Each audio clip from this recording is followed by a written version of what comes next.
sweet. Go help out our dude, Vindicate. Go pick up what's left of those bags. I don't know how many he's got left. And They then were selling out pretty fast. So yeah, man. Mike, we're trying to we're gonna pull it. We got the surprise. We got it for you at the end of the show. For Our sure. friend is working on it right now. So but yeah, go support Vindicate. If there's no backpacks left, go buy his shirt. I know the pre-orders for Kill Taylor for Syndicate Crown is out. They've got new Colton Merton merch. Like, go support Vindicate. He's awesome. We love him to death. So go support. Corey Leonard, this comment is actually super appropriate for this guest today. As a Masters athlete, I can assure you we do not, in fact, matter. Not anyone at HQ. Not to anyone at HQ anyway. Quality perspective. Yeah, he's a good dude. Yeah. But if you don't know, our really dear friend Jen Gatz, she's been just such a humongous part of our lives. She's been our coach for a while. Then when Colleen and I both started coaching, she helped us learn how to coach and was by our, yeah. Like, yeah. So yeah, it's really super cool to have you on. And I'm so excited to be here. I love chatting with you ladies. Yeah, always. So you're going to do the semifinals? Did the semifinals. You did the semifinals. Yeah, the indies are coming up. They're next. Those are all the young people. But yeah, did the Masters semifinals. So that was good. Laid some bricks down on the long brick wall that I'm building here, and I'm excited about it. So I can't wait to chat. And let's get into that, because you as long as I've known you, you've been doing like the Open at a high level. You got your coach, and your coach is Brannen, right? Yeah, Brannen Dorman. Yeah. Yeah. Mm-hmm. And you started with him at Training Think Tank. I did. Yeah. I got into CrossFit actually coming from endurance sport. So I spent many, many years as a triathlete and a runner and doing marathons and Ironmans and those things. And ironically, I wanted to get stronger for rowing. I was competing in rowing, and this is like back in 2019. And I walked into a CrossFit gym. And I was like, this looks really cool. I'd seen it on ESPN, and I saw these incredibly strong women like putting unbelievable weight over their head. And I was just so impressed by that. So I figured, all right, let me go in here and get some strength in the winter and build myself up for the rowing season. And about 4 weeks in, I had no idea what was going on. Like, the gym owner at the time just told me, this is the Open. I'm like, what's that? I didn't even know. And they were like, you're just going to do it. I'm like, well, okay. So like, sign up here. I just did it. I think my first CrossFit workout was, is Nancy the one with the overhead squats and the running? Yep. Right. Yeah. That was my first workout. And I was like, oh my God, I love this. There's running in here. I didn't know what I was doing with a barbell overhead, and it was very scaled. I had a training bar with like 2 15s on it. And it's like, that's the hardest thing I've ever done. This is amazing. When can I do this again? And like 4 weeks later, I was like, oh, I think I could do something with this, like doing the even scaled. Like, I just was like, I want to get better at this. This is so cool. There's so many skills. That's what everybody does, right? And I'm pretty sure Nancy was my first workout too, and the running part of it. And I was like, no, I hate this. Like, I have to do this, but I absolutely hate this. But I'll be back tomorrow. Yeah, I'll see you tomorrow. No, that was not a good opening workout for me, right? At all. And then I think 2 days later we did like Isabel or something. And then I was like, oh, I love this. This is great. I can do this all day long. It was amazing. What's up, Jan, Kenneth, Heidi? What's up, guys? Meg, Mike, yeah, Corey, good to see y'all. Yeah, it was super fun. So like, I spent the first couple of years just scaling open workouts. And then I decided that I really wanted to compete.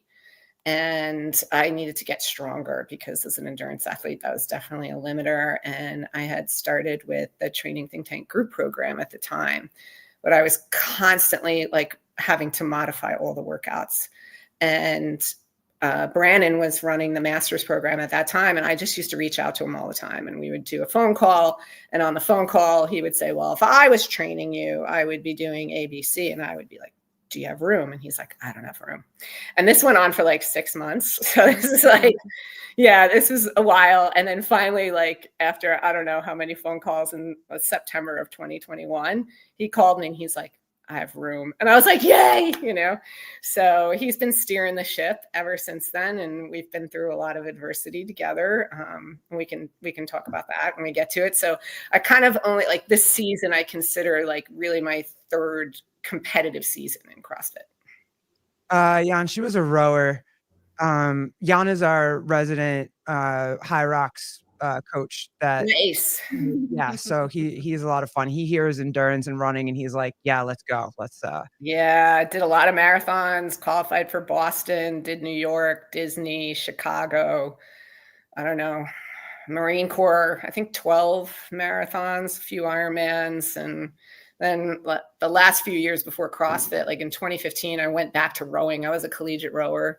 And I learned how to scull, and I was doing that. But I've never, like, people talk about like the right anthropometrics, right? Like whatever your height is for your sport. I never was quite the right one. So as a kid, I was a gymnast and I was a little too tall. My coach used to call me the redwood because I'm 5'7", right? Like a little too tall at 5'7". That's amazing. Exactly. But like for a gymnast, that's tall, And then in college at 5'7", I was a little too short for a rower. So like I sat in the bow all the time, but I was just so competitive. Like I had to be in the first boat. And I just worked very, very hard to do that. I was constantly seat raced like every single spring because, I wasn't 5'9", 5'10", 5'11". I was pulling well on the erg, but not as well as some of the bigger girls, but out on the water, I could really row. So like I would win those seat races and stay in the first boat, So like that was all fun. And I feel like just such good prep for this sport now, like learning how to suffer in that way. Like you suffer in marathons, you suffer in triathlons. So the suffering part I've got down. Did you become competitive in gymnastics? I like on a state level. So I was like, we were like, I started gymnastics at 3, a bit of a hyper kid. And, my family physician was like, you just got to get her doing something, 3 hours a day. So that was gymnastics. And I loved it, like when I was little, I was like, I'm going to the Olympics, but like, of course that never happened, but it didn't stop me from working hard at it, So like I did varsity gymnastics in high school from 7th grade through senior year. And that was really fun. We won counties. And then I competed on club at a state regional level, but nothing past that. And like we're going back in time because I'm old now. So like 1989, like those bars were like really close together, not like the really wide bars. Yes. Now, it was different. But I just did the best I could with it. I think it was a good foundation for learning things. But like, people see me do certain things in gymnastics because I can handstand walk well. But there's other like it's one of my greatest limiters in the sport of CrossFit. Right. So just because you have a gymnastics background doesn't mean you're actually going to be, immediately come in and be really good at CrossFit gymnastics. They're two different things. So where did you get your competitive nature from? Was it your family? Was it friends? Was it just, or you just kind of always had it? I think I was always like that. Like I had a great childhood. We had an awesome neighborhood. We were always outside, and I'm the oldest of 5 kids. So there was like at least 20, 25 kids on a block, and we were all around the same age. Those were the days. Oh my gosh. Like days. It was amazing. We were either on the corner, like it was like a T corner, right? In the street playing hockey, right? Like street hockey or basketball. Or we were on the side of my parents' house because they had this like long yard, right? That went all the way back. So there was like wiffle ball and baseball and kickball and soccer. And we just were outside all the time until the dinner bell rang and we had to go in quick and everybody was eating really fast so we could go back outside. And then until it was dark and then we had to come in. So my grandmother actually had that old school cowbell put up on the back deck, like on the porch, and she would just ring it. And all the kids in the neighborhood knew to like, hey, we knew we're like, we got to go eat. And like, we'd run in and eat really, really fast. And mine were the street lights. As soon as the street lights came on, it was go get dinner. But like you said, how fast can we eat? Because even though especially in the summer, even though the street lights are on, it's still light outside. So it's like, you still have to come inside to eat, but you can go back outside for a little bit until it gets super dark. So mine was the street lights. I never had the bell. It was so good. And in the winter, there was like a local apartment complex nearby and they had this fake lake, like a man-made lake in there, and it would freeze over. And back in those days, in like the 80s, you could, now I'm sure it would be like a huge liability. They wouldn't let you skate on it. We played ice hockey all winter. We did too. Fence. Like, it was so fun. You just don't see any of that anymore. It's a shame. Oh, our kids need to be outside more. I think we all need to be outside more. Yeah. Well, even if we were playing, like, I don't know if you remember the game Red Light, Green Light, 1, 2, 3. Like, like vicious. Competitive. Vicious. I have to win this. I want to win, so yeah. Or Red Rover. Forget it. I was taking shoulders out. That was like before the bus picked us up. Rotator cuffs. No rotator cuff survived that at all. Like kickball, baseball. I was big on the street hockey because so I lived in a 2-family house. So my cousins were much older that lived on the top floor, and they would come out and they had the actual hockey nets. Like they had gotten it somewhere. I don't know where they got it. And they would pull that one out. And then all of us young kids would start to play. And then when the big kids really wanted to play, it was like, you can play, but watch out, because they're actually like really hitting the puck and hitting the ball. And they're like, you can stay out there, but you're going to get hit. So Megan, pretty sure my parents had no idea where I was for a whole day, but I would be home when the lights came on. Yep. Oh yeah, Megan, that was life, right? Like there were no cell phones. I think I got my first cell phone when I was like 28 years old. Like I had to check in. Like that was the bell. Like late teens. Yeah. And that wasn't even that was like the big brick phone that only your parents could have. Like you couldn't have that shit. It was, you know what I mean? No. But I remember when you got the coach, and I remember you were very happy when you got your coach, and you were just like, I'm doing this for me. This is my time. Like I'm about to be a little selfish right now. Yeah. And you're like, I'm going to pay for it, but it's worth it. And I'm going to do it. And and now there's like a whole team of people that are involved. It just keeps growing. Brannen still steers the ship, though. Like he's the one ultimately in charge of everything that we're doing, and he has my full trust and faith. Like I just can't. There's no other coach for me. He's an amazing human being as well. So like when things changed in December, it wasn't even a question for me. Like when we got the notice that he was no longer going to be with Training Think Tank. Like I got the email. Max had sent an email, and it was on a Sunday night at like 7:30 p.m. And I opened it up and I read this email, and I literally burst into tears because like for, that 3, I'm going on with Brannen now, it'll be 4 years in September, but for the majority of this time, like it was a very important community to me, like I had this sense of grief, like this sense of loss, like what is happening, so I just said to Max quickly, like, I need to talk to Brannen. I can't like make any I need to speak with Brannen. So I immediately called him and I was like, can we talk right now? He's like, yes, talk right now.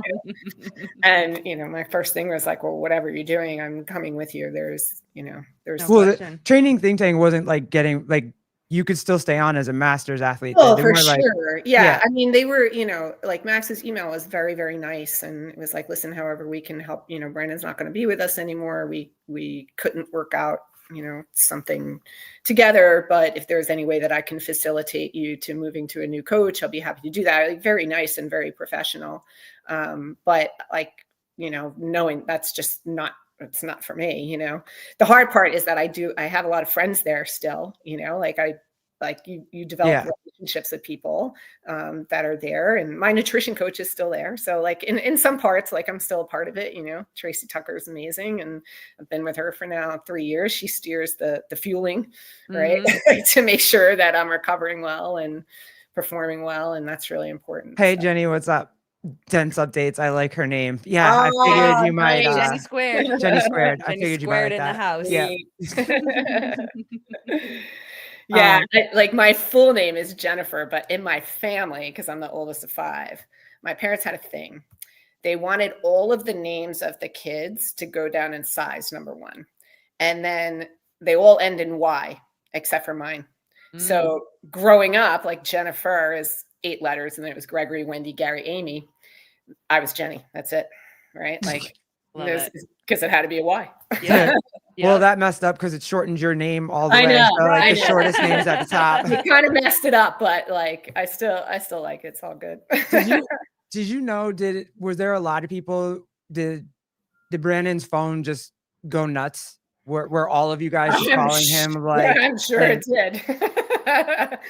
You know, when something like that happens, there's a lot of unknown, you know, and he's been such a tremendous support to me through a lot of adversity. So like, there's just no question of being that support to him and whatever he needed at that time.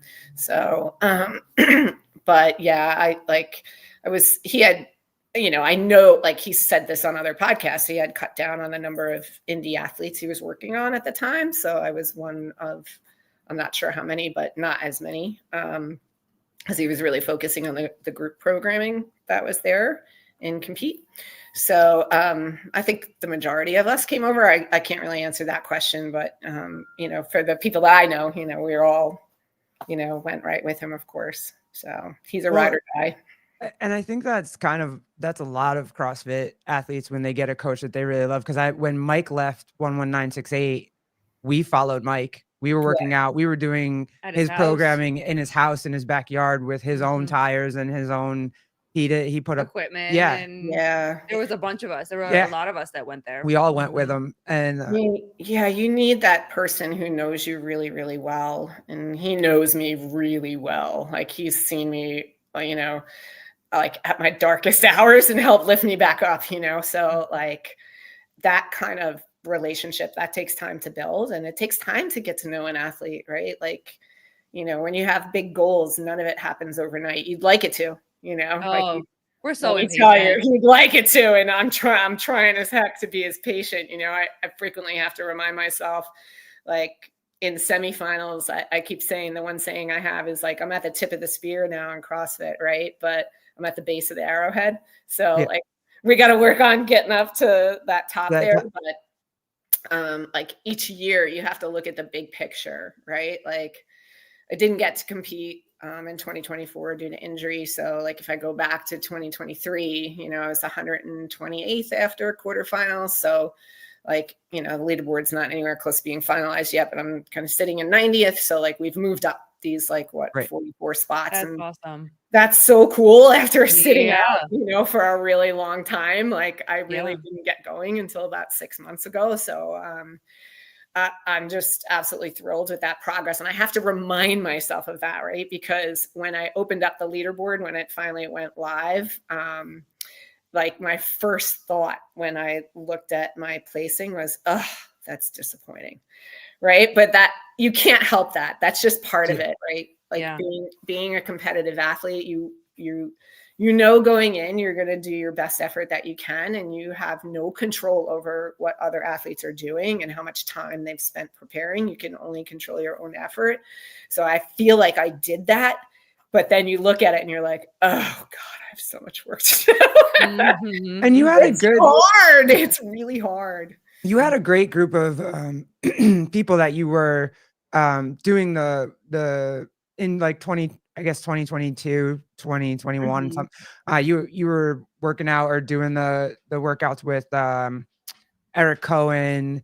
You had and he went to the games. Yes. That was what, 50? I think he went in 2021 and 2023. He went. Yeah. Yeah. And then you had like, you know, Heather and like the Enoana and all Eddie. the local people. Yeah, for sure. Yeah. And, you know, since then, like expanded on that. I made us switch this year in a gym. And part of that reason is you need to be around like competitive people with experience at a high level. And that support, like when you're doing your own programming, it's tough. I mean, you used to see me at 3, like it was great. Like you guys are there, you know, so you saw me doing my own thing and working hard, and you're in the gym for You'd be sitting there with like papers laid out all over the floor. Yeah, and then eventually a huge whiteboard, you know? Oh my God. Her perfect writing always on her teacher handwriting. Yeah. It's still there. And it's often filled. It's like much writing is going on. But it's hard to be alone all the time. So like, and you were. And I was. So like you very much were. Now that very rarely happens. And it works out well. I'm with Mike Needleman and Kyle Kyle almost made it to the games back in the day. I think he was like one spot away. And Mike is a team games athlete, and he's got a team coming up, and they have theirs, I think, next weekend, which is super cool. And he's got a great team. So look out for them. It's the energy of being around competitive athletes. Yes. And the help. Like they're so generous with their time at Port CrossFit, and like doing the semifinals last week was a huge undertaking, and I'm just so grateful to have that support, right? But I knew going there that I was going to get that, right? Like, and be able to, like, the community is fantastic and just so supportive. So it's been really, really good. Like, yeah, the requirements they were hefty. Like, it was a lot. We got to watch you those first couple of years of you trying to make it to semis. Or the qualifiers, whatever. And whatever it was that year. Yeah, I don't whatever. I know, every year it changes. And it was such a, like, I just remember thinking, holy crap, like, she's killing herself. Like, it's just like, I didn't understand how you could take that much punishment and still be like, you would get up and walk around afterwards, and it still happens no matter what. Nothing mimics the intensity of that. Like, you can try, but until like you're in that competitive environment, like nothing mimics the intensity. That's why it's so important to do. It's very important to do. Like, already next year, I'm thinking about next year, and I'm literally at the top of the age group next year. So my birthday, and this matters to masters, especially older masters. I hear that too. So the cutoff is July 15th, and my birthday is July 22nd. It is. So I will have a whole nother year now. So next CrossFit season, I'll be 54. I turned 55 in 15 months, and it's a big difference. So like, one of the things that was kind of neat about this year's age group semis is they had some graded workouts, not all of them. All right. But some of them were graded. So like for the heavy Isabel, I wasn't doing 125 that the 40-year-olds had to do. Yeah. I did. We had 105, and I was so thankful because it was in 105 is still hard. Like recently, after the last injury that I had, when I had the thumb reconstruction, the most I've snatched was 115. So, doing 105 30 times and finishing it in under 8 minutes, I was super pumped. I was so happy, like, it's heavy, but like if I had to do 125, I wouldn't have been finishing the 30, because that was my 1RM of like last April, right? It's a big difference. So it was nice to see some of the grade there and like what the older people are doing, because there's a big difference being over 50 and being like a 35-year-old. There's a huge difference. Did you think, because I wonder if you would fight with Bill Grunler, and I know you wouldn't because we love Bill Grunler, but he was kind of saying that he was getting a little annoyed because it was like the weights for him just felt stupid, like, or or whatever. Was it the wall walks too? Like whatever, whatever the scales were. Yeah, I can see that. Like for the open, that would have been disappointing, right? Because like my wall walks are a strength for me, and I'm very fast at them. So to like have to do that scaled version at 55 would like be disappointing when you have that skill. But I do understand in the open, they're trying to make it more inclusive so that more people can do it. And the fit people are going to be the fit people no matter what. Like it is different when you turn 55, the stimulus is different, right? So like, for example, like if this year's 55 to 59 in semis, they had 105. But like a lot of them couldn't, there's many that can't finish Isabel in that time period, right? Like that's a good weight for me.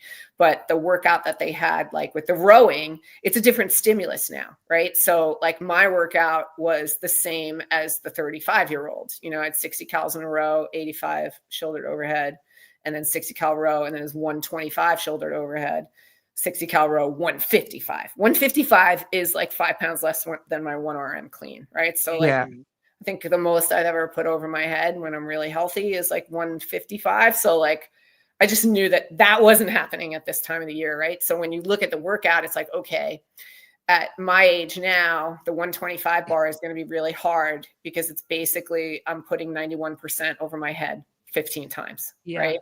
And I'm going to have to clean it back up. And like, even when I clean it, the 125 bar is like, I don't know, 80 something percent, like it's heavy. Right. Yeah. So like, I have to be mindful about that when I'm rowing, and rowing is my jam. So like, yeah. If the weights were lighter, yeah, and I was because you're one of the taller athletes. I'm flying through 65, 85, and their last bar is 125. It's a completely different workout where I can use more of my capacity. Now I have to manage, right? Like I have to row at a sustainable pace because I know I'm going to get off that rower and I got to pick up a really heavy bar and I got to put it over my head. So like the hard part is like, I look at that workout and I have some friends, like my best friend is in a games qualifying spot. And like, I know what they're doing coming off the rower, and I'm right there. Like after, do the 85. Who is it? So Tracy O'Connell is my best friend and my teammate. Like we're going to the Paris Championship together. Hey, is that this? I think I've played this video before. She's there. Yeah. Is that? So she's amazing. She's sitting, in the top 15 somewhere. And Sherry Stevenson is a teammate. That's Tracy right there. Sherry Stevenson is a teammate of mine at Redemption, and she finished in the 10th spot somewhere around there. So she's going to the games, and they're very, very strong, right? So it's like, I look at what, like, say Sherry's coming off the rower, and that's in that second row, and I'm right there. But when I'm not right there is with the 15 shoulder to overhead at 125, right? Like it's taking me 5 minutes to get through that bar where she's doing it in 2 or 3 sets. So like in speaking with Brannen, like we know that the strength is the limiter in this workout. And so the goal going forward is to continue to build that strength and get as strong as I possibly can. I'm not going to be the strongest, right? Like genetically, I'm not gifted in that way. I work really hard as I possibly can, but I'm not going to match some of the women currently in the 50 to 54 that can put 175 pounds over their head, and that's okay. It's fine. I just need to be strong enough. Right. So that's the thing that we're working on going forward, because if I can be strong enough, I can be fast enough. Right. Like this is the only thing that's stopping me. It's not my have the engine. Yeah. The engine is there, at a lighter weight, I'm going very fast. And then I can like really use my skill on the rower and hammer that row and know I can come off and do the shoulder to overhead much faster. So like it just changes the stimulus of the workouts, right? So like some of the workouts were graded like that. Where I know what you did there, Kenneth. I know what you did there. I know. Yeah. I remember what you did there. Dick Butter, what's up, dude? Yo, what the fuck is up? Who's this smoke show? Yeah, this is this is the Gatz. This is Jenny Gatz.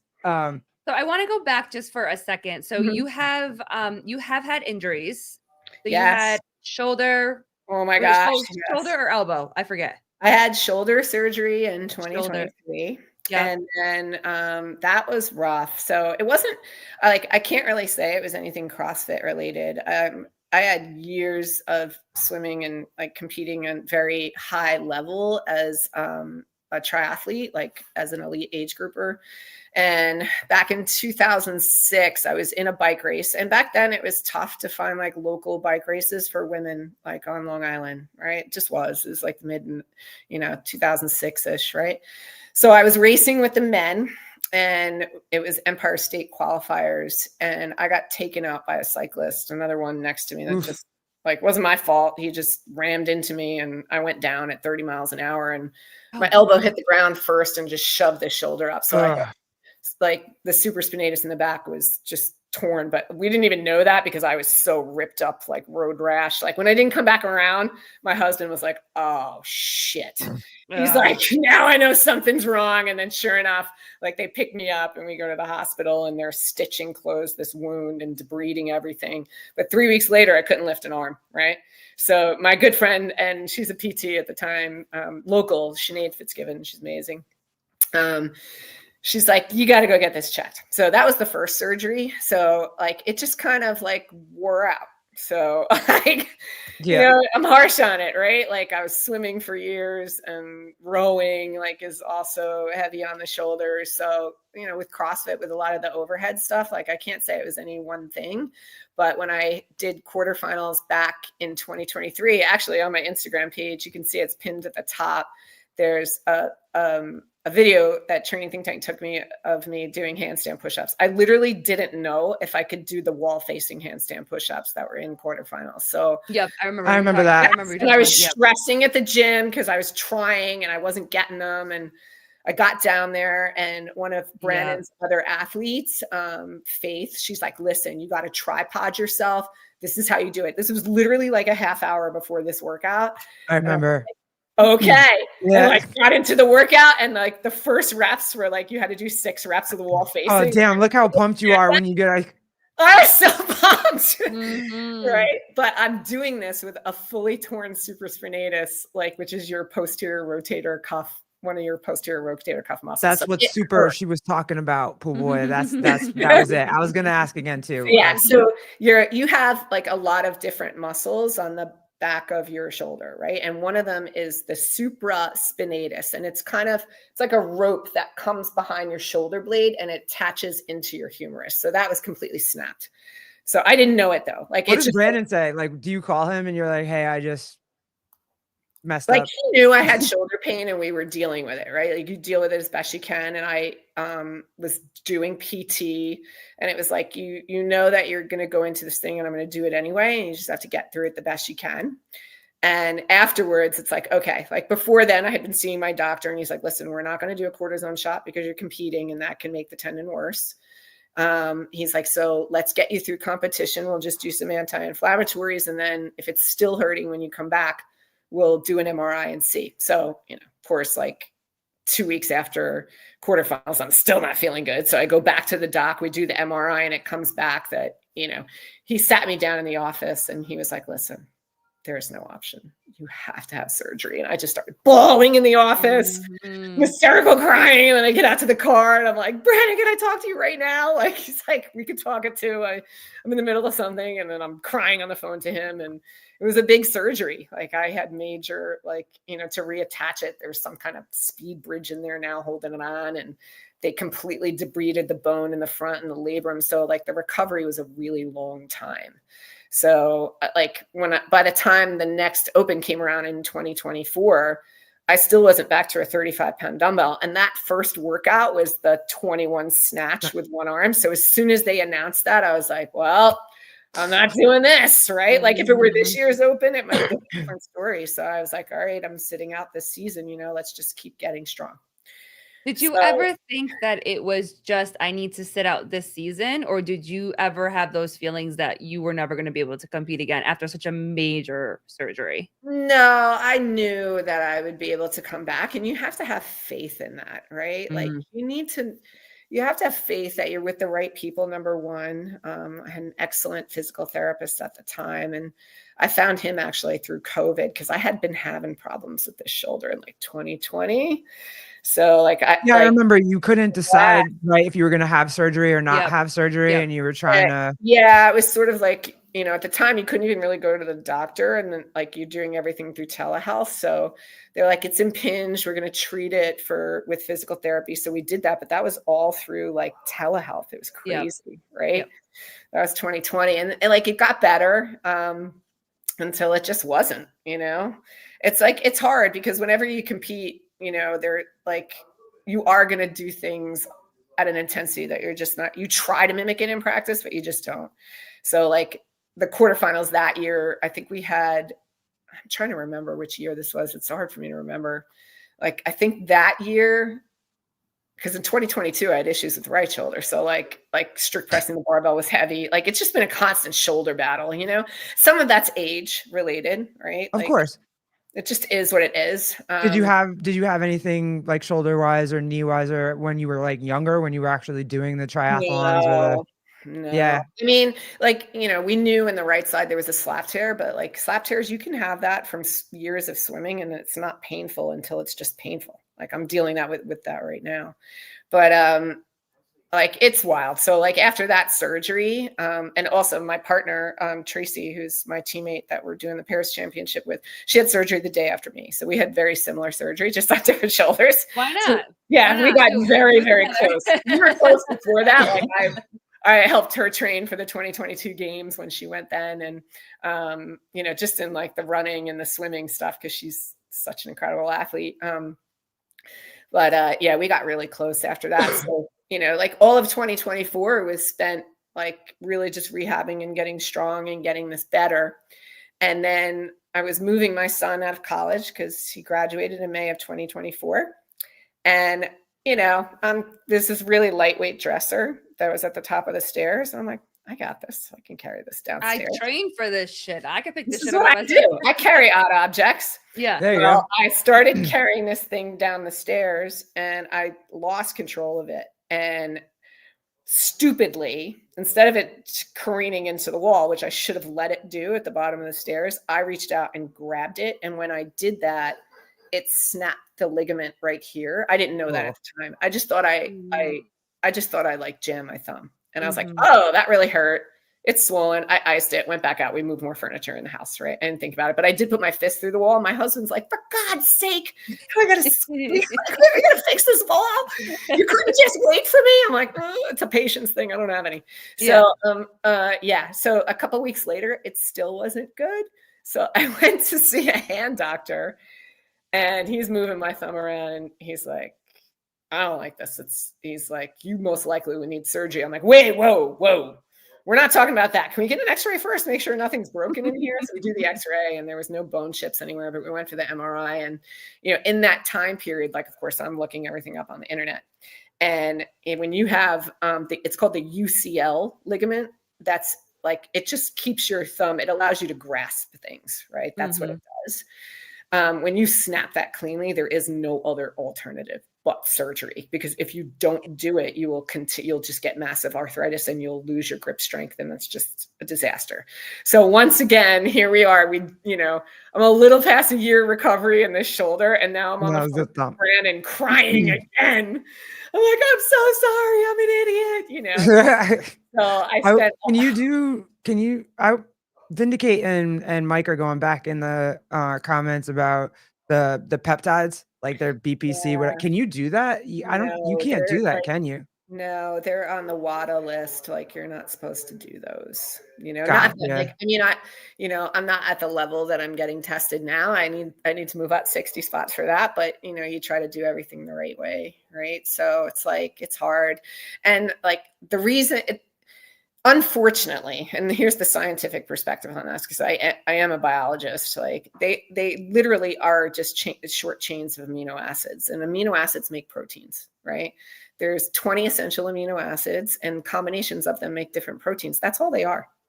So like the thing is, there's not too many human trials like with this, like most of the stuff that's come out like about BPC and TB-FRAG 500 is on animal models, and you can't always apply that to humans. So I think what Watt has done is just banned it, right? Because there's just not enough scientific evidence for it. But like, I mean, I take collagen every day. That's not a complete protein either, right? Like, I don't know. I mean, it's hard. I think some of it is because like Mike's advocating for you to give it a shot anyway. Thank you. Thank you, cool boy.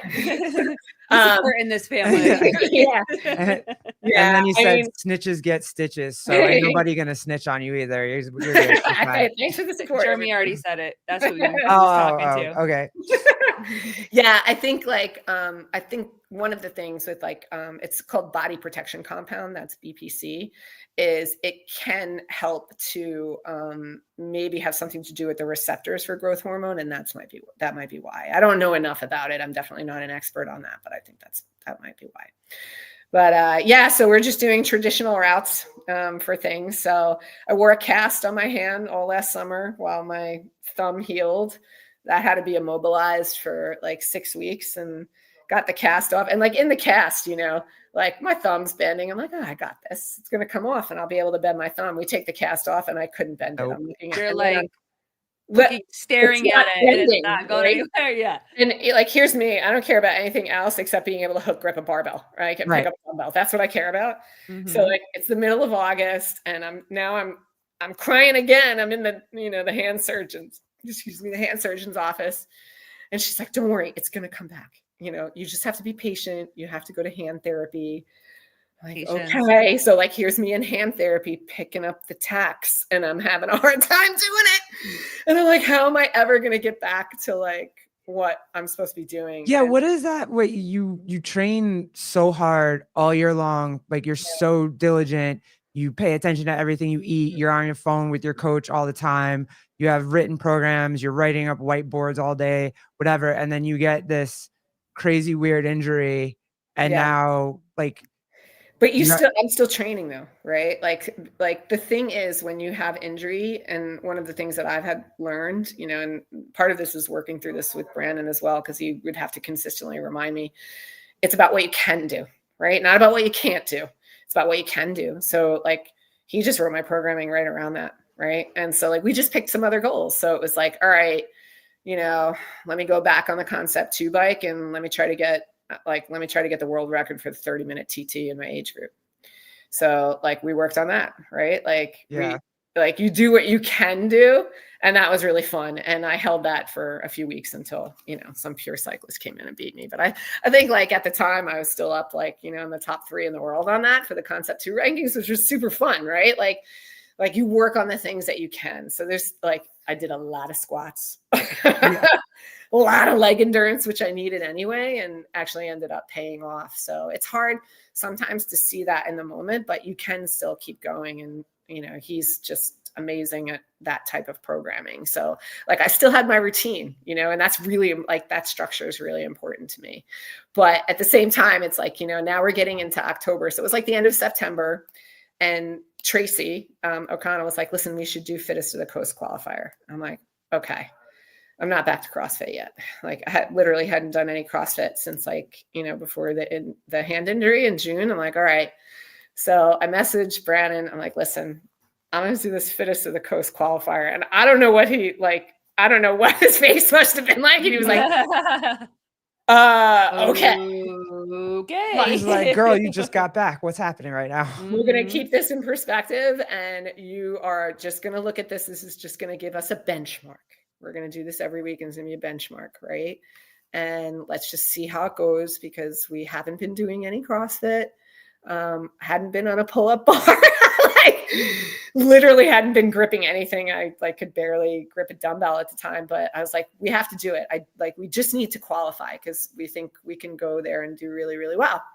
So, you know, the workouts come out and I got through the workouts and we ended up finishing 3rd in that qualifier and went to Fittest to the Coast, which was super cool. Right? Yeah. Oh, well, that was for 20. Is that when you went pull boy? It was 2024, I guess I'm assuming. And you went too. So he was there with his girlfriend. They were there. Yeah, I was here. It was super fun competition. We had such a great time. So it was worth it to do it. Humbling as CrossFit is, right? It's like, are you going to do it again? Well, I don't think so, only because like these last 8 to 9 weeks, like probably the last 4 months were really, really intense. Like the build up to Fittest to the Coast, right? So like Tracy lives in Pennsylvania. I was driving 3 hours every other week so we could train together on the Worm, which was great. And I love going there, but it's still a lot of travel and a lot. Yeah. It's a lot. Like, and we're going to do that this fall to get ready for pairs. And I love it. And I love being there. But it does add up. And like we had Fittest to the Coast first week of February. I had 1 week in between. Then we go to the Open. And like, I hadn't done the Open in 2 years now. I was very nervous, right? Like I had a lot of anxiety, and constant reminders from like my Redemption Athlete team members, because we do a group call like once a month. Like, you can't look at the leaderboard. It's not defining, but it's so hard, right? It's like, it's easy to say, it's hard to do, right? So like at the end of the day, I have to remind myself that like success isn't how it looks to others. It's how you feel about it, right? Like knowing where you come from. So like each open workout, we strategized and I did my absolute best. And like Mike and the team at Port CrossFit were amazing and a tremendous support there. And that was really great. So like got through the first couple workouts, and like open workouts, like they're different, right? Because they're for everybody. So like the first couple of weeks, because it was like this year, it's like the really small people do really, really well because they're burping like crazy, right? Like, like, oh my God, that first workout. I can only go so fast on a burpee. Like if you compare me and Tracy, my partner's 5'1", I will never be as like. I was gonna say you're tall. My burpees are for fast.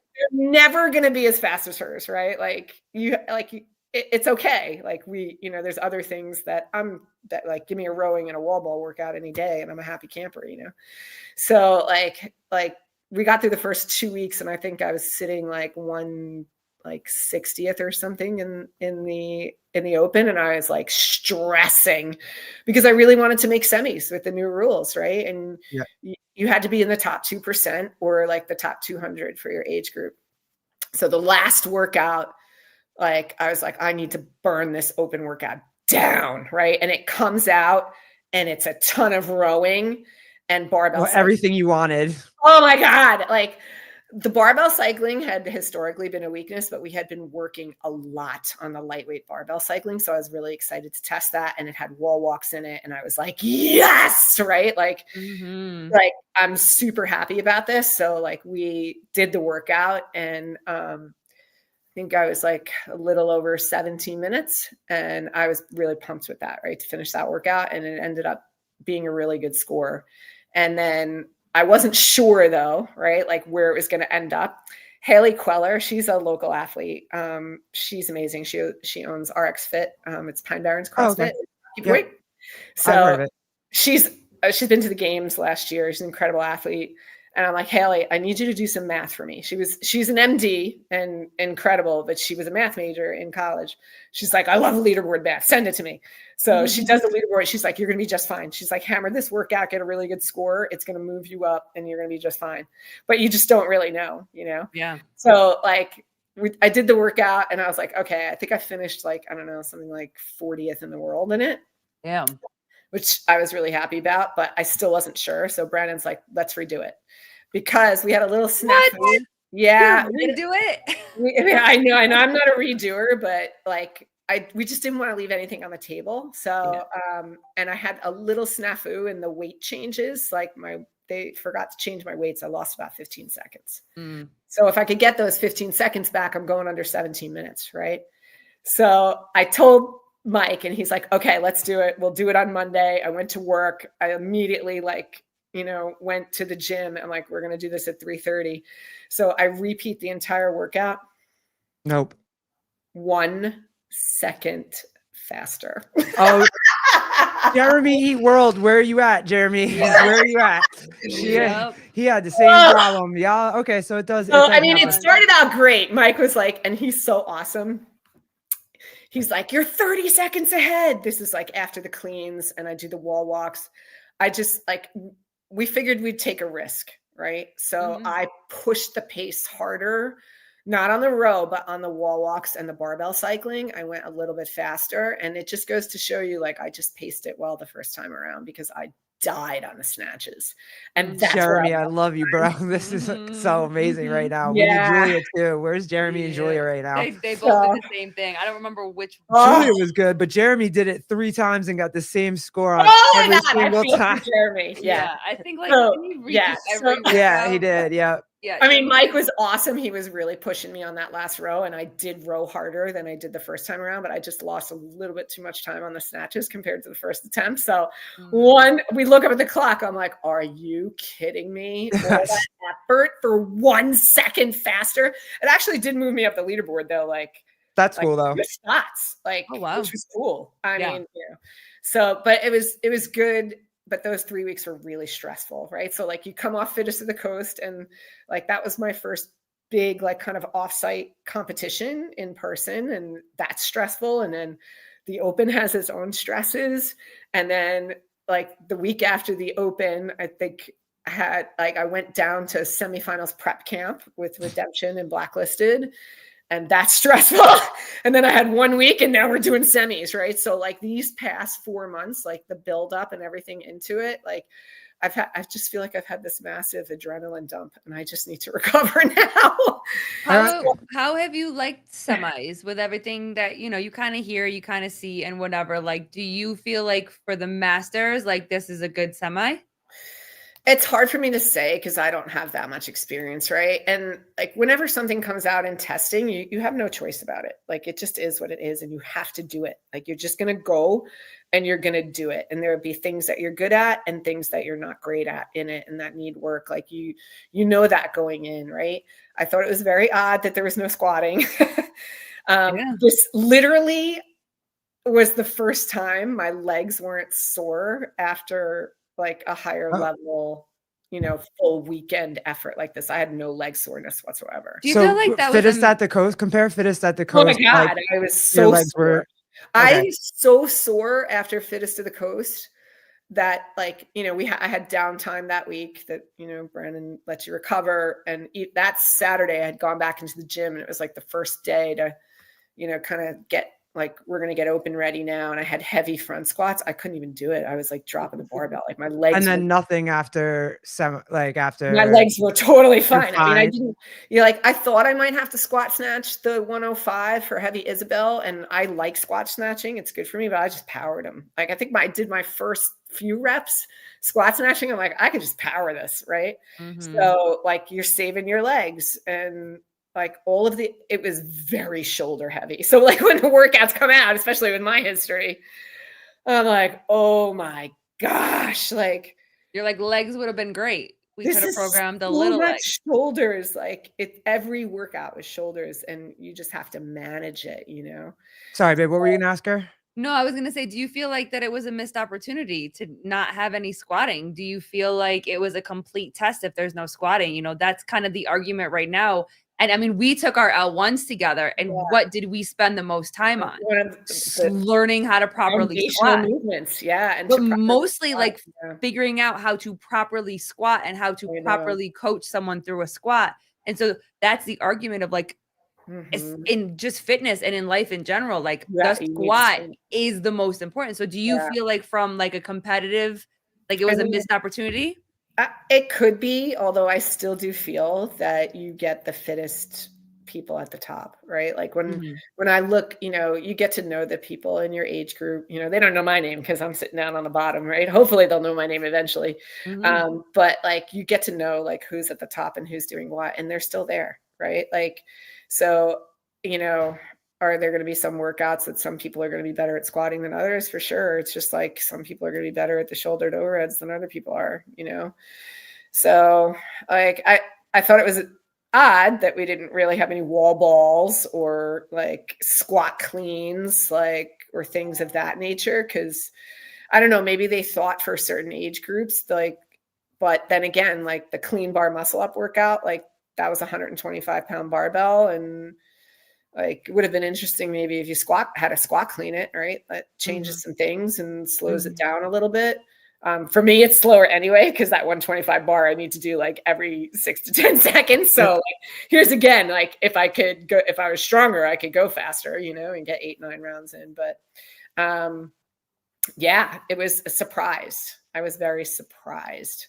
But then like, once you get the workouts, that's it. Your brain goes into You're just focused on the workouts. You're just focused on what you have to do to execute the best you possibly can. And that was really my goal for semis, right? Like making it is a huge accomplishment, especially after everything I had been through. And at Fittest of the Coast, I re-injured a slap tear on the other shoulder on the heavy clean and jerks in the gymnastics clean workout that we had there. We knew it. Tracy saw it happen. She saw my shoulder buckle. She's like, oh my God, are you okay? I was like, I'll be fine. Take the next 2 reps and then I'll get back in there and cycle it out, right? Like you just don't think about it. But the next day at Fittest, the second day, we had I forget which workout it was. I think it was it wasn't tank push. We were doing the worm, and it had handstand push-ups in it and all this handstand walking, all kinds of things. And I'm warming up the handstand push-up, and I said to Brannen, I was like, my right shoulder doesn't feel good. He's like, don't think about it. Right? Like, we're going to get through this. Let's not think about competition. You're just going to go in, you're going to do as many reps as you can. And then Tracy's going to take them over. I'm like, okay, great. So like a week afterwards, I felt fine until I went to go do handstand push-ups again. Right. And I'm like, oh, something with this. So back to the doc. And it's just, I'm still doing everything, I just have a little bit of pain with the handstand push-ups, but now we're addressing that. And, I have PT working on it and we're working around it, but like, did you do better this year than, did you do as well as you wanted to do this year in the age group qualifiers? I executed as best as I possibly could, right? Like for my current fitness, I did the best that I possibly could. So that's awesome. I take solace in that, like that this is a stepping stone, Like I, of course, would have liked to have been higher, but you know, for 3 years in competitive CrossFit and dealing with the adversity that I have dealt with, I'm thrilled, right? Like this is like, it's in some ways it's a starting point. It's like, okay, we're working hard and each year I can see that progress, right? We're going to lay the bricks down for each year. And like seeing that is incredible to see. And you learn so much from it, right? So like I wasn't daunted by any of the workouts because at least I knew I'm like, I can pick up the 125 bar. It's going to be heavy for me, right? Like I know I have to manage the rowing because I got to get through these shoulder to overheads at 125 pounds so I can get back to the rower. It's just a matter of like reframing that, like I'm showing up, right? And that's what you have to keep doing. Like even when I was injured, like I never let it get me down. I'm just going to keep showing up and I'm just going to keep putting the work in. And that's what I'm doing going forward, right? Like we know what we have to address and fix now. And I'm going on a big strength cycle coming up, right? That's happening this summer. But we have to kind of look at other things and their priorities. So like, this is all like, I'm just going to circle back to Fittest to the Coast. Like I would like to go back and do it again. I just don't know. Like, I don't know if it's the best idea, like considering the amount of stress I had in the open and then wanting to do well in semis, if I compete in Fittest like 2 weeks before the open, you know, like I have to take that into consideration. And of course, like this year, Tracy and I qualified for the pairs championship that CrossFit is doing. And we won that. We won that qualifier. So we were pumped about that. That's awesome. And that's at Masters Fitness Collective, October 10th through 12th. And historically, Fittest does their qualifier the entire month of October. Gotcha. So we're going to be peaking for Masters Fitness Collective to do really well because we want to go and win. Yeah. Awesome. Yeah. So like that's 6 months away and I have time to build. And one of the things, you know, other than strength that we're going to work on is my gymnastics capacity, and just brought on another team member for that. And I'm really excited. So I'm going to be working with Diverge Gymnastics. I met her at camp and I really like Krista. She's amazing. She was a gymnast as a kid. And I feel like her cues were so helpful to me down there. Krista who? So if you go to her Instagram, you'll see Diverge Gymnastics. Okay. I'll check it out. PL. Yeah. So she works with Blacklisted, and coming from a former gymnast perspective, she just has a different way of looking at how you move. And I have a lot of ingrained patterns from when I was young. So her cues were so awesome that weekend. I was like, I think I need to work with you. I have to get more efficient at this gymnastics. Like this thing. Yeah, that's it. So that's Krista. Yeah. Oh, cool. Yeah. So like she's going to be a new team member, and, you know, Brannen is excited for that because we can always learn some things, and we're going to meld it into my training in a way that I can get super efficient at the gymnastics, because that's been an issue. So like we're going to build some capacity. We're going to fix the bar muscle ups. Like I can do them now, but like I look very gymnasty when I do them still. Like you remember back in the day when I was first doing them and you're like, that's beautiful, because I was glide kipping, right? Yes. And your feet were just going over. Your feet were going over, and then you would come up and Yeah. So like I remember that one open. Yes. There were bar muscle ups, and John no rep the shit out of you. And I don't think I've ever seen you so like, fuck. God damn it. Like, I mean, that's the learning experiences, right? Like, you have to go back to the drawing board, which we've done. And Brannen did a phenomenal job. I mean, I wasn't even gripping, like I've had bar muscle ups for a few years now. Like I did well on the workout that in 2023, the last time I was really competing, the workout ended with 10 bar muscle ups. And I think I got through 8 of them.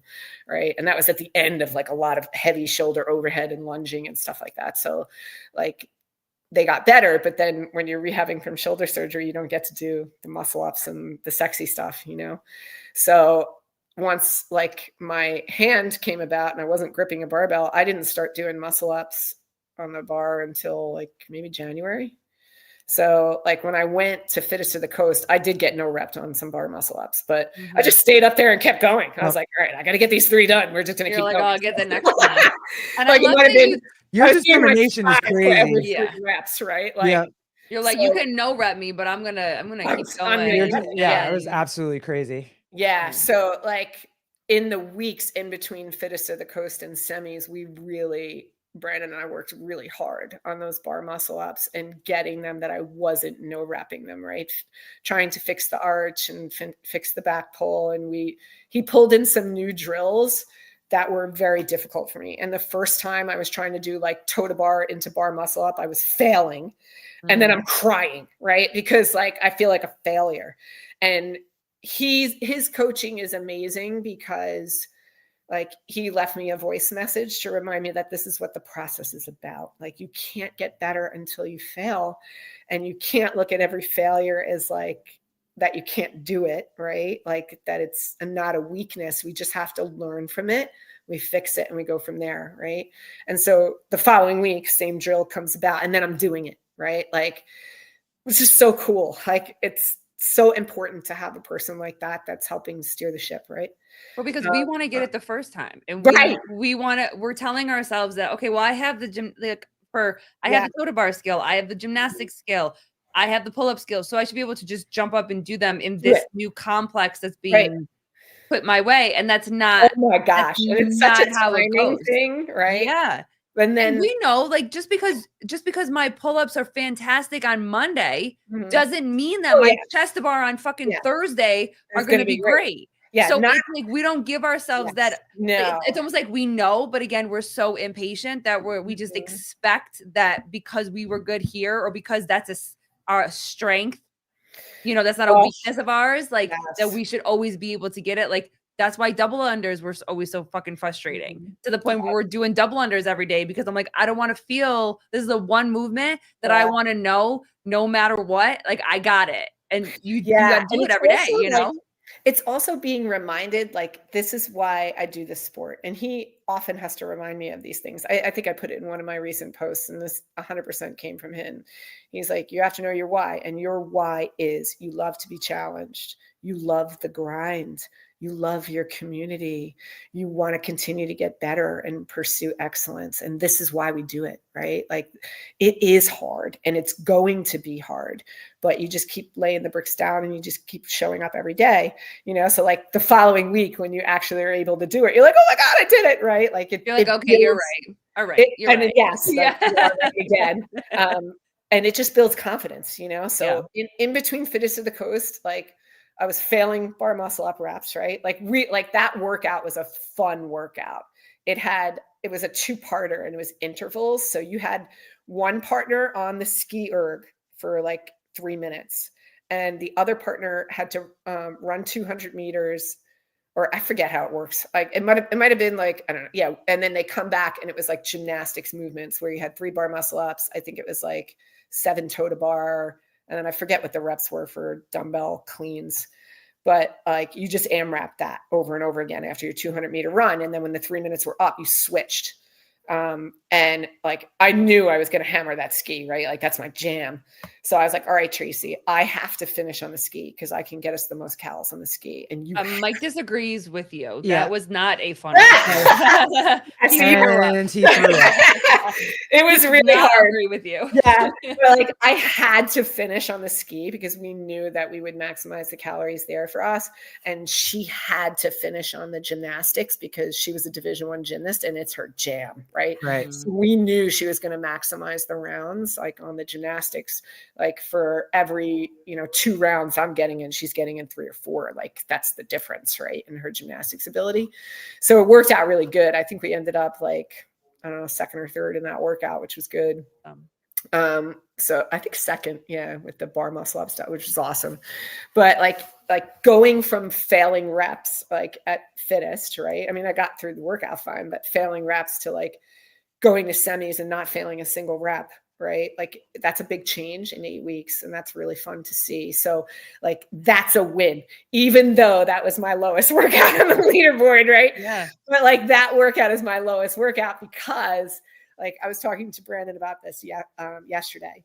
It's like, you got the 125-pound bar, which is literally like, I think it's like 86% for me because of recent, like I haven't cleaned more than 145 recently. So like I'm going 125, right, for these reps, right? So that's heavy for me. And then bar muscle ups, I have to make sure I'm perfect, right? Like, yeah. So I'm like in the back of my head, I'm nervous about executing. So it takes me a little bit longer, right? So like what we're going to work on going forward, now that we know that I can do it, like that's the most bar muscle ups and heavy cleans I've done in 10 minutes ever in my life, right? So it's still a win, even though I'm sitting at the bottom of the leaderboard on that workout, it's still a win for me. I totally get that.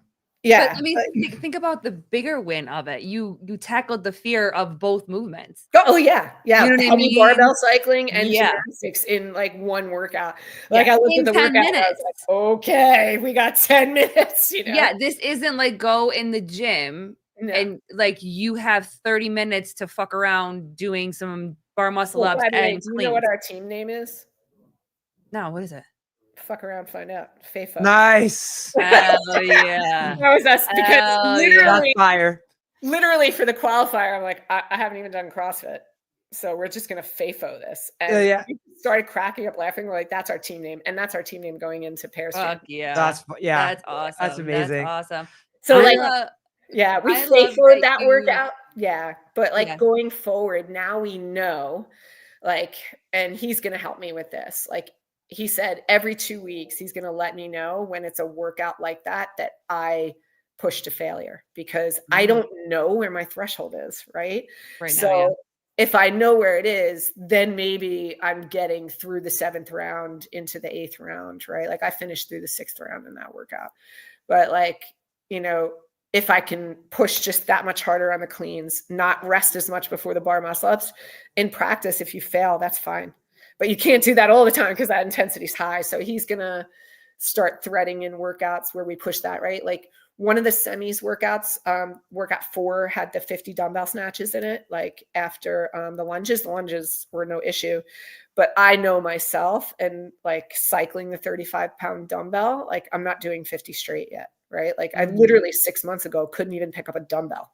Yeah. So like, all right, I did that workout knowing going in that I have to put the dumbbell down and that's going to drop me down the leaderboard. So like I was 15, 12, 10, 8, 5 is how I did them. And Mike was awesome because he kept me to really short rest. But I didn't get to finish the workout because I had to put the dumbbell down. So I was like 14 reps or so from finishing the whole workout, which is like, frustrating. Like, whereas like if I'm doing it with a 20, I'm flying through the 50, right? And I'm doing that workout very, very fast because I do have speed of movement, just not with the heavier weights. But we have to forcing you to get stronger. Yeah, just got to get stronger. Forcing you to get stronger. Yeah, I'm excited. I'm excited. Yeah. We're cruising through this. This is just too easy to talk to you because it's you. But I do want to kind of ask you a couple questions. Yeah, shoot. When Brannen, like you find out Brannen's leaving Training Think Tank, when do you find out that he's going to Mayhem? Is there a lot of time in between there? I don't remember the exact time, you know. Like weeks, a month? Like, you know, I knew he was speaking with them, you know. But like, of course, I'm not saying anything about that. Yeah. I'm just so thrilled at the opportunities that he has in doing that, which is super, super cool. And I'm also not surprised because he's so good, like on camera, and he's very talented at podcasting and teaching. Like I've learned so much from him, and he's like, I can just tell you, he's so thrilled to be there because that's his primary role. Like he's working with Mayhem Performance athlete. Like he has a couple of Mayhem athletes now, but he's in charge of their mentorship program for coaches and a lot of education. So he's thrilled because he gets to teach, and it's so cool because he has so much to offer the world, and it's a huge platform to do it in. Oh my God. The biggest. Yes. So it's the biggest. Yeah. And he, you know, I like to train with him a few times a year, like wherever he is, you know, whether it be at a camp or if I had gone down for like a weekend just to train. Like when your coach's eyes are on you, you get that much better, that much quicker, because they're making those changes right there. Is he so still? I'm excited to go visit at Mayhem at some point. I'm sure you are. Yeah. I'm excited for you. Yeah. And Eddie and Heather live out there now too. Yeah. So Yep. I was like, Eddie, I'm coming. He's like, great, because I'm going to be there full time. Does he write programming specifically for you, or now does he take Mayhem programming and then? Oh no. Yeah, I'm Brannen's individual athlete. I'm not a Mayhem athlete. So like he has his individual athletes still that he coaches. That's separate from that. And then he has his responsibilities with Mayhem. So we're not part of the Mayhem Nation, but like there are benefits that even we'll see from that, right? Because they do a lot of coaching education for their coaches there. So he's going to learn a ton as well. And that just benefits all of us going forward. Everybody's going to grow from it. So it's just super cool. And I'm so great. Like the best thing about CrossFit is the people that it brings into your life, right? Like I met you two through CrossFit. Yeah. Like meeting Brannen, meeting Tracy O'Connell, who's like my best friend on the planet now, my nutrition coach. Like you just meet the best people, and surrounding yourself with these really great people. Like I met Mike Needleman through Training Think Tank, right? He is a Training Think Tank athlete. Perrin coaches him. And like I'm at his gym now, it's just so good. And I'm just grateful for all of these people. So I'm just so happy for him and every opportunity that he gets through Mayhem. I'm like, gonna get a lot. It's so fun to see how happy you are when you talk about him, and how like grateful you seem, and how loyal you are. Like you don't see that a lot, that's the kind of connection that we always, especially our first coach, Mike, that's the kind of connection we had with him. We would have followed him anywhere. Yeah. I think most of his athletes would say that, That's awesome. Like I don't know all of his athletes, but I know a lot of them. And we've become good friends, the indie athletes through the years. And it's always so fun to get together with them. And like, we're similar and different in each of our ways. And it's just a great community. And I'm just so grateful for it. So. That's awesome. Mm-hmm. Do we have are we going to share the premiere? We're not. It doesn't look good, so I have to fix it. So she's too well, I can't wait to see it. Yeah, it's fire. It's funny. But we have to fix it on the computer because we had to change sorry, Mike, we had to change the size. We did. Buddy. So we'll have to next time. We'll use it for the next one. Next time. But we gotta keep the crowd in suspense. Yeah, I know. Give them everything, It's a teaser. You've done a teaser now. Yeah. I didn't even. Yep. So what's next? Yep. What is next? So right now, we have a bit of an off season, which is nice. Like I was talking to Tracy, my nutrition coach, this morning. She's a life coach as well. It's like, she's like, I'm on vacation this week from school, which is good. And we all needed a break there because it's a very stressful time. I teach AP kids and they're super smart, but they're also stressed because the exams are coming up. Oh, yeah. We all needed a break this week. So she's like, I hope I had friends in AP classes. Oh, yeah. Okay. I didn't actually know what that stress was, but I knew friends that were stressed out. You saw your friends stressed out. Yeah. Like, I don't have to worry about any of that. That's fine. It's a different thing. It's like I'm blessed because I teach only AP courses this year. I teach AP research, so it's college level research. And I teach AP biology, right? And the kids are super smart and very, very motivated, but they're very intense, right? And they really care about their grades. So like when I come into the building at 7 a.m., I am beset by children asking me questions and worried about their grades until I leave at 2:30 p.m. to go train, right? You're like, please go take a water break, go to the bathroom, go get lunch. It's get out of my classroom.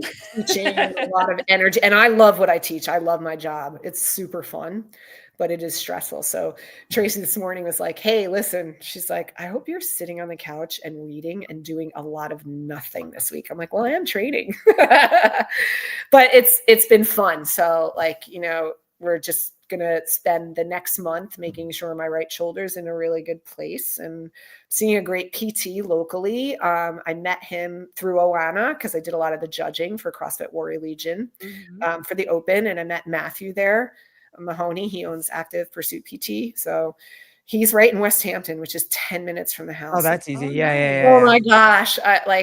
I called him up. I'm like, all right, like we're done with semis. We're going to get this shoulder going. And he was fantastic. So I saw him last week and I'll see him weekly. And we've integrated those exercises in. And then we're going to start a big strength cycle this summer. So as long as I'm feeling good, the plan is to do the Legends qualifier this summer.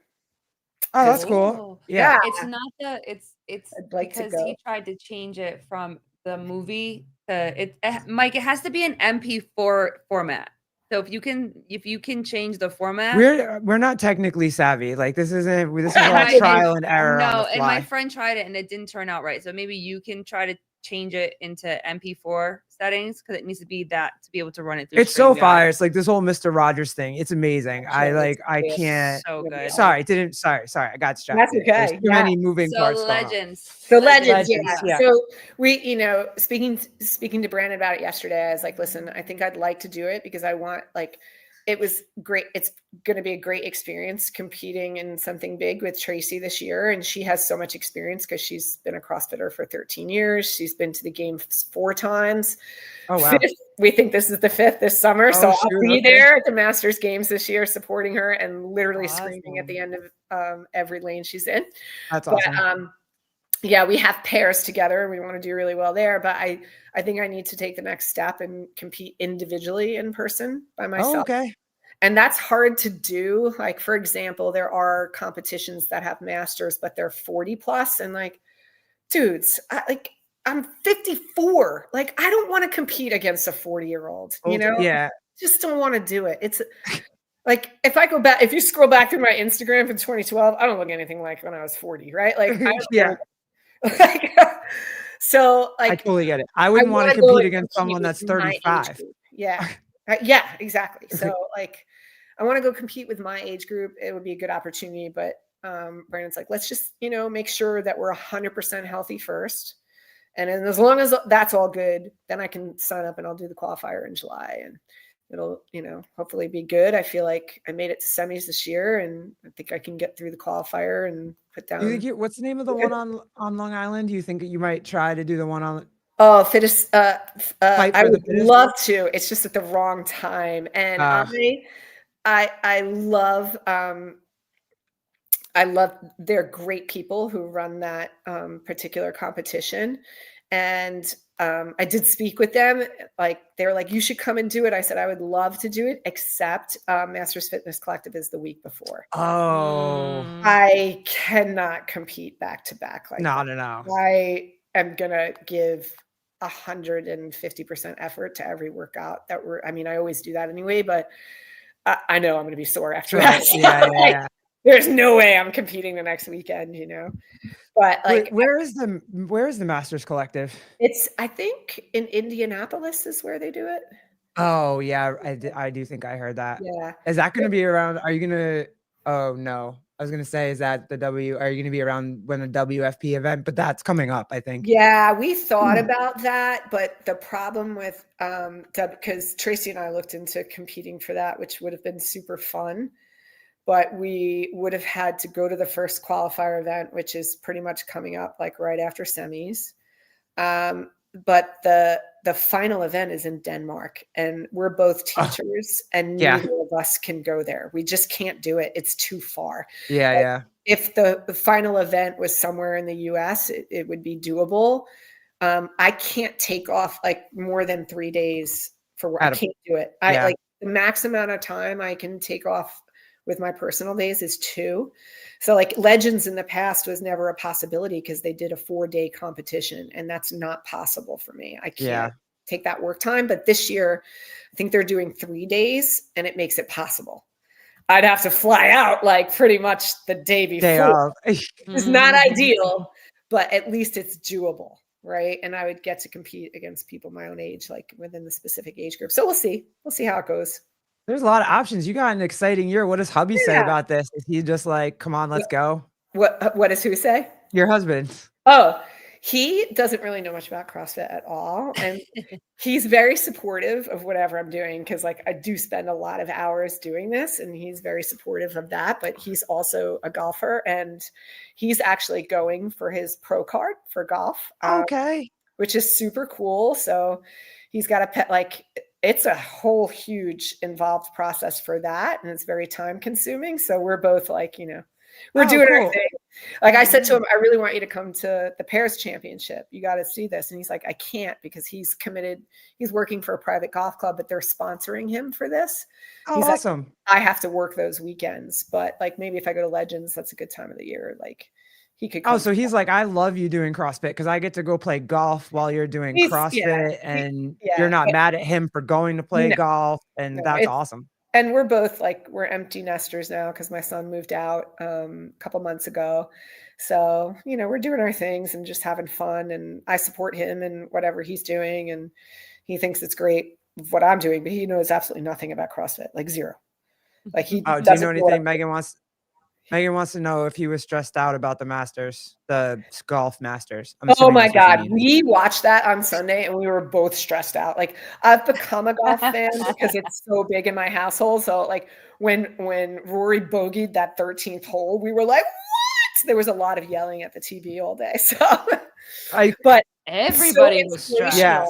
I mean, even if you're not into golf, because a lot of people aren't, watching him come back from those mistakes like was so inspirational. Like he never gave up the whole time. I mean, he even went to a playoff. It was unbelievable. So it was fun to watch. It was stressful for me because he was playing with his side chick was there, and then he had to overcome a lot of. I enjoyed the drama part that he had to overcome a lot of. Oh yeah, I was proud of him. His side drama is what makes it fun, right? And everything, right? When is there not drama? We're all into it. You can't help it. And then you're like, oh my God, I got to put this phone down or something. I don't know. I got to go do something else. I can't pay attention to this anymore.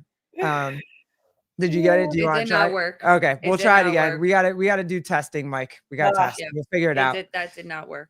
We figured it out. Small team over here. Small team. Yeah. Still it's easier. It's okay.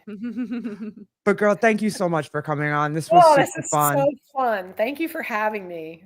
Yeah. It was a great time. Thanks guys for hanging out with us. Yep. Yeah. I always appreciate all the support in the chat. Love you guys. You're the best. Yep. Go check out Vindicate. Yep. Make sure you go support. He supports all of us so much in everything that we do. So go show him some love if he doesn't have any backpacks left. I got to do that. I need a Gluten Things podcast tee. Well, that's not being made yet. Not yet. No. With enough interest, maybe. All right, this is the kickstart. Then we need to get to 1,000 followers. We get to 1,000 followers. That might be the we're very close, about 940 something. So spread the word. Yeah, that's for today. Sorry. I love you. They want to hang out. I know. Hang out with us for a long time. I know. It's not I know. We normally go for it's almost 90 minutes. Yeah. I'm sorry, dude. I love you. Lighting going on here. Where's Kenneth? Did I lose Kenneth? Somebody tell Kenneth I said hi. He's here somewhere. Jan Clark. Love you, bro. Peace, buddy. Megan, I'm waiting for one too. I know. Well, the sweatshirt that she's wearing, I got those specifically made. Cool. And then it has the huge logo on the back of it.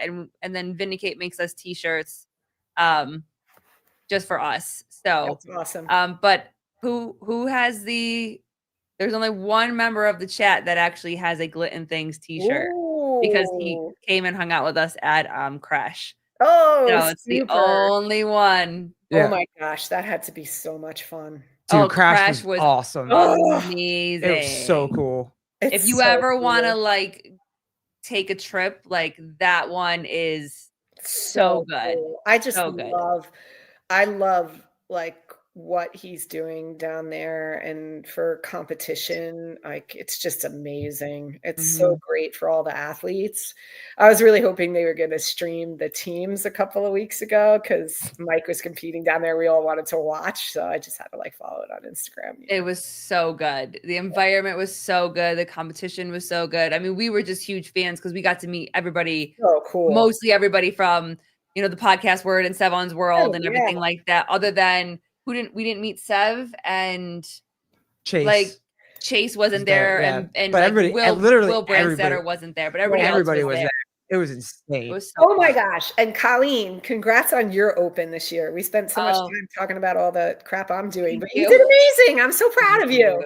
I've actually, I haven't said it on here yet, but I officially have walked back into a CrossFit studio gym, and I am back working out in a CrossFit gym. I went to 11968 on Monday. I love Ralph. And yeah, he's fantastic. And she's doing Sentinel training. I'm still doing Sentinel training, which is great. Yep. I sent Taylor a message. She hasn't seen it yet, but just thanking him because between this podcast and all of them and just talking about it again and remembering why I love it so much. I finally stepped back into a CrossFit gym, and it's really cool. They have an open gym for about an hour and a half. Perfect. 10:30 in the morning. And it's more busy this week because obviously all the kids are home or whatever, but like you have the bodybuilders that are doing their own shit over here. You have the accessory stuff over here. I like tucked myself away in one of the corners, and Ralph was so funny. He was like, because they also do high rock. So majority of the group with all the young kids and whatever was just doing the high rock training. And he came over and he's like, it's not usually this busy. Like, I see you're kind of in the corner. I'm like, dude, it's cool. I'm just happy to be back into a CrossFit gym again. I got to sit on a rower. I did an intense workout. I did wall balls for the first time in a long seeing what you've been putting in your like, stories, and I'm just pumped for you. Yeah, I'm so excited to be back. Taylor's fantastic. Very much a lot like what you were saying. You know, I'm coming back from that back injury that I had, the 2 years ago when I left CrossFit, and I'm still experiencing it and stuff like that. So he's very good about giving, scales and options. And because we're coaches doesn't like, I need somebody to tell me what to do. I need, my guardrails are so high and tight, and they need to be. Like everyone's like, you're a coach. You should be able to do all of this yourself. And I'm like, I'm also an athlete. And in this position of working out, I want to be an athlete. So I need somebody to tell me what to do. In CrossFit, there's so many movements and so many skills that you need to do. You really need an objective opinion about what you're doing and when, so that you don't overdo it. Right. Like we do that for our athletes when we coach, like we try to steer we're looking at them. But trying to look at ourselves and look at ourselves in the mirror and tell ourselves to slow down, or tell ourselves that we need to do this and we need to shift this. Like, I don't want the stress. I don't either. It's so funny. The first thing that Taylor is fixing with me is my squat. Yeah. That's the first thing he's fixing for me because because of my back, I squat forward. And I keep as much weight in my toes as I possibly can. Like it still looks like my heels are down. Yeah. But my weight you can forward, feel it. Yeah. I can feel it. And so he, like when I receive anything, a clean, I'm so far forward, and he wants me to receive it back in my heels. Yeah. And so we're like back to the air squats, back to the basics, and it's good. But I PR'd my squat snatch, and I PR'd my squat clean of all time. Oh, I love that. 95-pound squat snatch, which I have never done. And love that. 135 squat clean that I have never done, even when I was back in my prime. Because that's so great. I'm always like, I want to power clean all this. I mean, my PR is 165 to power clean it. But to squat it back in my prime, like she is not in her prime. I am not right now, but back in my prime when I was lifting. My gosh, Garrett, we got to get you back in your prime. I still die laughing at like some of my videos I'd put up, and I'm like I'm doing something ridiculous, and then you're over there in the back, like dying just on the ground, like no shoes on, legs up on the box. Well, like, hold on, let me work out see if I can find that infamous picture that Jen took. God, it was so funny. Oh my God, that was two bodies on the ground. That was so good, but that was I did send that. You're leaning up against the wall. It's like a crime scene photo. I have to take this image of you. You're both like flat. Yep. Because we raced each other. That's what happened.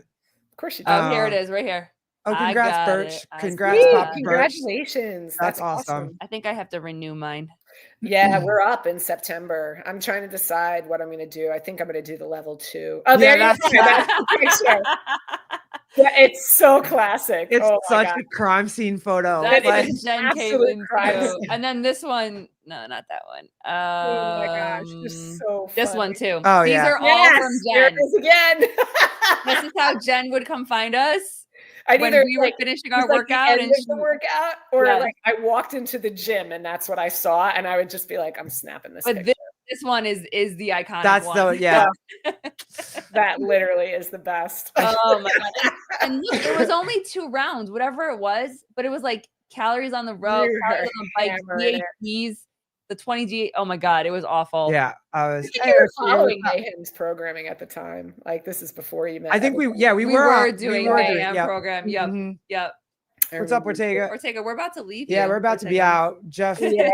Papa Birch shamed me, and I was like, okay, well, we got to hit this 90-minute mark. Like, they hold us to the standard. Yeah, they held me accountable tonight. It's fine. I got it. Dinner. All good. Awesome. Yeah. Thanks, All right, guys. Talking with you guys. We'll see you next time. Just hang out in the background. Yeah, real Jen, quick, hang out real quick. Love you y'all. guys. Love ya. Bye. Deuces. Bye, Jonathan.